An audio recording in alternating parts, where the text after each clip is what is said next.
नमस्कार दोस्तों, स्वागत है आप सभी का हमारे चैनल पर। अभी तक की सारी बड़ी और जरूरी खबरें लेकर आए हैं दोस्तों। चलेंगे एक एक बड़ी खबर की तरफ, लेकिन उससे पहले अगर आप मानते हैं कि मोदी है तो हर चीज मुमकिन है, तो अभी इस वीडियो को कर दीजिए लाइक। चैनल पर नए हैं तो चैनल को कर दीजिए सब्सक्राइब, बेल आइकॉन दबाइए, साथ ही कमेंट बॉक्स में लिख दीजिएगा जय हिंद। तो चलते हैं पहली बड़ी खबर की तरफ, जहाँ पर दोस्तों आपको बताएंगे कि भारत चीन से नहीं खरीदेगा पीपीई किट। जी हाँ दोस्तों, क्वालिटी को लेकर उठा है सवाल, बताएंगे पूरी खबर क्या है। उससे अगली खबर में बताएंगे जहां पर चाइना के राष्ट्रपति ने की रूस के राष्ट्रपति से बात। जी हाँ दोस्तों, बताएंगे आपको क्या है बड़ी खबर। उससे अगली खबर में बताएंगे जहां पर योगी सरकार का बड़ा कदम। जी हाँ दोस्तों, कोरोना लॉकडाउन में फंसे 8,000 छात्रों को लाने के लिए 200 बसें हुई है रवाना। जी हाँ दोस्तों, बताएंगे कहां से कहां तक की बस रवाना हुई है दोस्तों। उससे अगली बड़ी खबर में बताएंगे जहां पर चीन ने चुपचाप किया परमाणु का परीक्षण, क्या हुए इसके परिणाम बताएंगे दोस्तों विस्तार से पूरी खबर को। उससे अगली खबर में बताएंगे जहां पर जमातियों और रोहिंग्या के रिश्तों पर बड़ा खुलासा हुआ है। जी हाँ दोस्तों, गृह मंत्रालय ने बड़ा आदेश दिया है जमातियों के लिए। तो दोस्तों बने रहिएगा हमारे साथ, वीडियो के लास्ट तक बने रहिएगा हमारे साथ, और वीडियो को शेयर करना बिल्कुल मत भूलिएगा दोस्तों। तो चलेंगे एक एक बड़ी खबर की तरफ, आपको सारी बड़ी स्कीम, सारी बड़ी योजनाएं बताएंगे, तो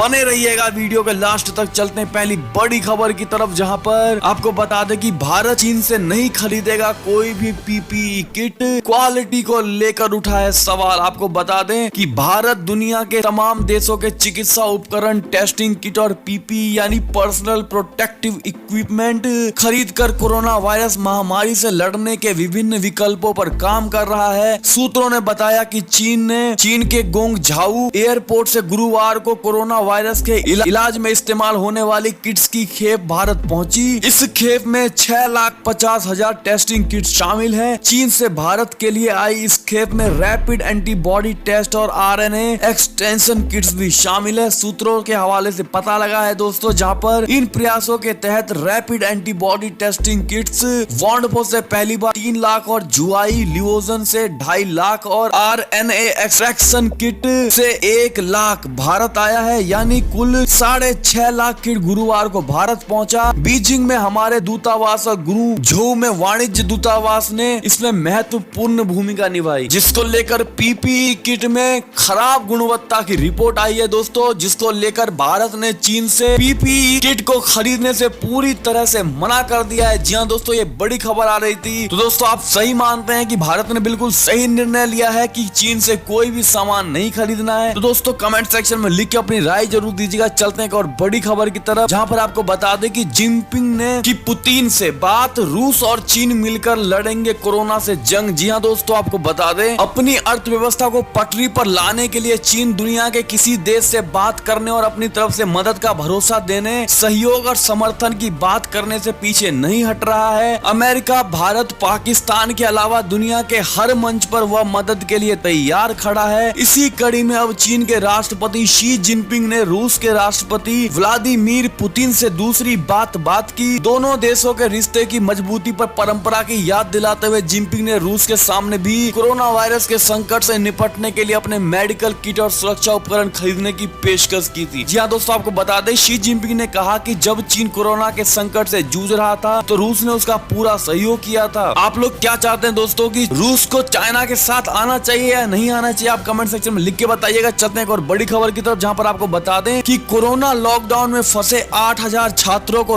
लाने के लिए आगरा से 200 बसें हुई रवाना। जी हाँ दोस्तों, कोटा में प्रतियोगी परीक्षाओं की तैयारी कर रहे यूपी के 8,000 और आगरा मंडल के 1,700 छात्रों को उनके घरों तक पहुंचाने के लिए शुक्रवार को आगरा परिवहन निगम ने 200 बसों को कोटा रवाना किया। ब्रज में कुल बसों की संख्या करीब 300 है। आगरा आईएसबीटी पर सुबह सभी बसों का पहले सैनिटाइज किया गया। चालकों के स्वास्थ्य की जाँच की गई। थर्मल स्क्रीनिंग की सुबह 10 बजे से बसों को भेजना शुरू कर दिया गया। जी हाँ दोस्तों, तो ये बड़ी खबर आ रही थी यूपी सरकार की तरफ से, जहां पर योगी सरकार का ये बड़ा आदेश था कि कोटा से सभी यूपी के छात्रों को वापस बुला लिया जाए। तो दोस्तों इस आदेश को आप बिल्कुल सही मानते हैं योगी जी के? तो आप कमेंट सेक्शन में लिख के जरूर बताइएगा योगी जी के बारे में। चलते हैं और बड़ी खबर की तरफ, जहां पर आपको बता दें कि चीन ने चुपचाप किया परमाणु परीक्षण। जी हाँ दोस्तों, आपको बता दें कि अमेरिका ने चीन पर चुपचाप कम शक्ति वाले परमाणु परीक्षण का आरोप लगाया है। अमेरिका ने कहा कि परमाणु विस्फोट पर प्रतिबंध के अंतर्राष्ट्रीय अंतर्राष्ट्रीय करार के बाद भी चीन ने चोरी छुपे परमाणु परीक्षण किया है। चीन ने इस आरोप को झूठ बताते हुए इससे इनकार कर दिया। अमेरिका और चीन के बीच पिछले कई महीने से तनातनी देखने को मिल रही है। पहले ट्रेड वार चली, अब कोरोना वायरस के कारण अमेरिका और चीन के बीच में तनाव बना हुआ है। अमेरिका का मानना है कि चीन के वुहान से फैला कोरोना वायरस, चीन की लापरवाही से सारी दुनिया इस महामारी का शिकार बन गई है। जी हाँ दोस्तों, और अब अमेरिका ने परमाणु परीक्षण का आरोप लगाकर चीन को निशाने पर लिया है। जी हाँ दोस्तों, तो आपको क्या लगता है कि जो ये आरोप अमेरिका की तरफ से लगाए गए हैं चीन पर, ये पूरी तरह से बुनियादी आरोप है दोस्तों? तो कमेंट सेक्शन में लिखना मत भूलिएगा। और दोस्तों, आप लोग चीन के बारे में क्या कहना चाहते हैं, अपनी राय जरूर दीजिएगा। चलते हैं एक और बड़ी खबर की तरफ, जहां पर आपको बता दें कि जमात और रोहिंग्या के रिश्तों पर बड़ा खुलासा। गृह मंत्रालय ने राज्यों को क्या आगाह। जी हाँ दोस्तों, आपको बता दें कि गृह मंत्रालय ने सभी राज्यों और केंद्र शासित प्रदेशों को चिट्ठी लिखकर निर्देश दिया है कि रोहिंग्या और तबलीगी जमात के बीच कनेक्शन की जांच की जाए। रोहिंग्या मुस्लिम और उनके परिचितों का भी कोविड-19 टेस्ट होना चाहिए। गृह मंत्रालय ने यह भी कहा है कि इससे संबंध में जरूरी कदम उठाया जाए। इस पत्र में यह भी लिखा गया है कि ऐसी रिपोर्ट आई है कि रोहिंग्या मुसलमानों ने तबलीगी जमात के इज्तिमा और अन्य धार्मिक आयोजनों में हिस्सा लिया था। ऐसे में इसकी आशंका है कि वे कोरोना वायरस से संक्रमित हो सकते हैं। रोहिंग्या कैंप हैदराबाद में भी है। दोस्तों, ये बड़ी खबर आ रही थी केंद्र सरकार की ओर से, जिन्होंने राज्य सरकार को पूरी तरह से सचेत कर दिया है इस बारे में। दोस्तों, तो आप सही मानते हैं इस राय को? कमेंट सेक्शन में लिख के अपनी राय जरूर दीजिएगा। चलते एक और बड़ी खबर की तरफ, जहां पर आपको बता दें कि जापान अमेरिका के बाद अब फ्रांस ने बोला चीन पर हमला। पूछा कैसे फैला कोरोना, क्यों नहीं रोका गया? जी हाँ दोस्तों, आपको बता दें कि जापान अमेरिका के बाद अब फ्रांस चीन पर हमलावर हुआ है। फ्रांस के राष्ट्रपति इमैनुअल मैक्रो ने चीन पर सीधे सवाल दागे हैं। फ्रांस के राष्ट्रपति इमैनुअल मैक्रो ने कोरोना वायरस से निपटने को लेकर चीन के रवैये पर सवाल उठाया। उन्होंने कहा कि ये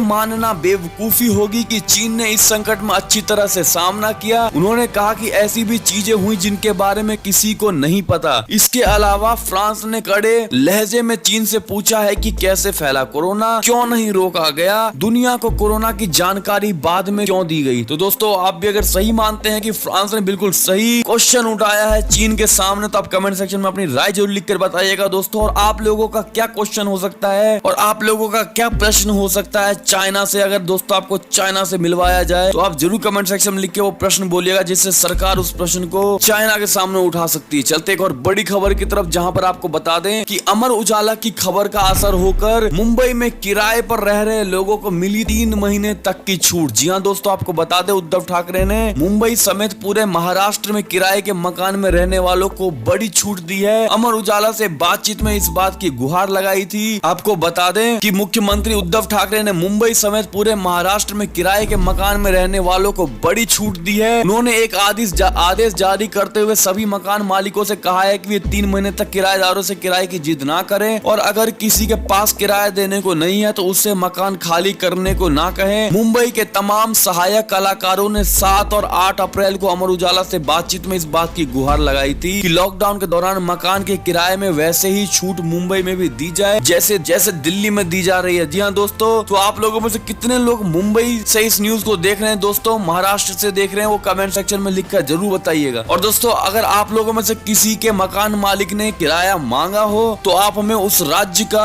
अपने जिला का नाम सहित उस मकान मालिक का नाम लिखकर बताइएगा दोस्तों, ताकि उस पे कड़ी से कड़ी एक्शन ली जा सके। तो आप लिखना बिल्कुल मत भूलिएगा अगर आप लोग किराएदार हैं और आपसे किराया वसूला जा रहा है। तो चलते हैं एक और बड़ी खबर की तरफ, जहां पर अब रूस ने दवाओं की पूर्ति के लिए भारत का आभार जताया है। कहा कि कोरोना वायरस के खिलाफ लड़ाई में भारत का फैसला बताएंगे आपको। दरअसल कोरोना वायरस के खिलाफ जंग में भारत महत्वपूर्ण भूमिका निभाता हुआ नजर आ रहा है। अन्य देशों के लिए मलेरिया रोधी दवा हाइड्रोक्सीक्लोरोक्विन के निर्यात का रास्ता खोलने के बाद कई देश खुले दिल से भारत का आभार जता चुके हैं। इसी कड़ी में रूस का नाम भी जुड़ गया है। भारत में रूसी दूतावास के अनुसार रूस के राष्ट्रपति व्लादिमीर पुतिन के प्रवक्ता ने कहा कि कोरोना से लड़ने के लिए दवाओं की आपूर्ति के निर्णय के लिए रूस भारत का आभारी है। हम भारत के इस फैसले को कोरोना वायरस के खिलाफ लड़ाई में सहयोग पर समझौतों को लागू करने की दिशा में एक प्रभावी कदम मानते हैं। तो दोस्तों, अगर आप भी मानते हैं कि इन सब के पीछे सिर्फ एक ही कारण है, हमारे मोदी जी, और मोदी है तो हर चीज मुमकिन है दोस्तों, तो कमेंट सेक्शन में लिख करके जरूर बताइए। बताइएगा दोस्तों मोदी जी के बारे में 4 लाइनें बिल्कुल सही लिखकर बताइएगा जो आपको मोदी जी की सबसे ज्यादा अच्छी लगती है। चलते हैं एक और बड़ी खबर की तरफ, जहां पर मरकज के कार्यक्रम में शामिल हुए, जहां पर मरकज की फंडिंग पर बड़ा खुलासा हुआ है। मौलाना साद के अकाउंट में आई थी ये बड़ी रकम। जी हाँ दोस्तों, आपको बता दें कि मौलाना साद ने सिर्फ देश में कोरोना वायरस फैलाया, बल्कि इसके लिए हवाला के जरिए विदेशों से फंडिंग भी हासिल की। जी हाँ दोस्तों, ये बड़ी खबर आ रही है दोस्तों। दिल्ली पुलिस की क्राइम ब्रांच की जांच में कई चौंकाने वाले खुलासे हुए हैं। सूत्रों के मुताबिक मरकज कार्यक्रम से पहले मौलाना साद के अकाउंट में बड़ी रकम आई। मौलाना साद के चार्टर अकाउंटेंट से एक बैंक ने पूछताछ की कि 2005 के बाद हवाला के जरिए मरकज के खाते में बड़ी रकम आई। सऊदी अरब और बाकी देशों से खाने पीने के नाम पर कैश आना शुरू हुआ। दिल्ली पुलिस की क्राइम ब्रांच ने मरकज को नोटिस जारी कर जानकारी मांगी है। निजामुद्दीन मरकज में ज्यादातर फंडिंग हवाला के जरिए हो रही थी। जी हाँ दोस्तों, तो ये बड़ी खबर थी। तो जमातियों की ओर से दोस्तों जहां पर इतनी बड़ी संख्या में इनको फंड मिल रही थी दोस्तों, और साथ ही इन्होंने बीमारी जो फैलाई भारत में वो अलग है, लेकिन इनके पास पैसा भी दोस्तों इनको विदेशों से फंडिंग मिल रही, जिसको लेकर दोस्तों आप क्या कहना चाहेंगे कि ये लोग पूरे प्लानिंग के साथ क्या सिर्फ कोरोना फैलाने के लिए ही इस देश में आए थे और पैसे के बल पे अपने आप को बचाने के लिए आए थे? दोस्तों आपको अगर लगता है कि इनकी कोई प्लानिंग थी तो कमेंट सेक्शन में अपनी राय जरूर लिखकर बताइएगा दोस्तों, जिससे कि सबको पता चले कि आप लोग अपने देश के लिए कितने